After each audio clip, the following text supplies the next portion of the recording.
Hello, it's Dwayne Furing from the Bring Back 757 campaign. I'm here in Strasburg, Pennsylvania at the Railroad Museum of Pennsylvania. Two of us worked on the 757. We showed up on Tuesday, October 17th, and today is Friday, October 20th. We're just wrapping up, cleaning things up. Wanted to let you know what we're up to. Very successful trip, even though there was only two of us this time. We were able to get the main rod and the side rod between number 3 and 4 driver removed from the locomotive. These two rods have to be pressed apart. They share a bushing. Our friends at the Strasburg Railroad are going to help us with that. Those are removed. The other side rods between drivers 3 and 1 are still on the locomotive, but they're ready to come off. We did some brake work this time. We tested our train line. We have some leaks to fix, but otherwise the system actually worked after 50 years, which is surprising. We do have some brake rigging that we've been working on freeing up. Nothing I don't think we won't be able to handle, but everything is going very well.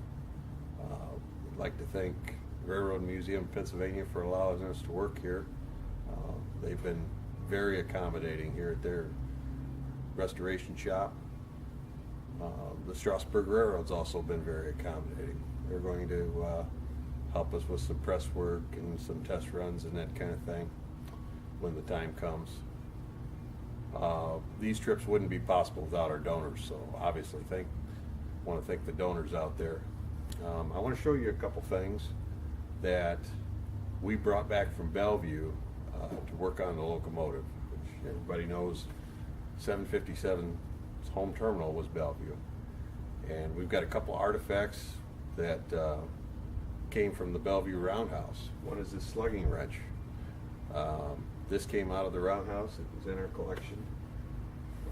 It's 4 5/8 slugging wrench, big wrench, and I think it only had one purpose, was to take off side rods of locomotives. This was in our collection, thankfully, so we were able to use that. And also, a local individual from Bellevue who worked in the roundhouse donated this a number of years ago. This is a manual Alamite gun. Until about 2 weeks ago, this was on display in our museum. We brought it here. We're going to keep it with the locomotive. This is a Alamite grease fitting that lubricates this crank pin here. You can insert the gun, tighten the collar for a good seal, and you can see it has a hole there to insert a stick of grease, and then you can pump grease into the bearing. Now, more than likely, for speed and convenience, we're going to be using a air-operated Alamite gun. But since we had this and it was in the collection, we figured we'd keep it with the locomotive in case we need it, in cases where we might not have air. So, thank you for watching. We'll keep you posted on further updates and when we'll be back in Strasburg. Thank you.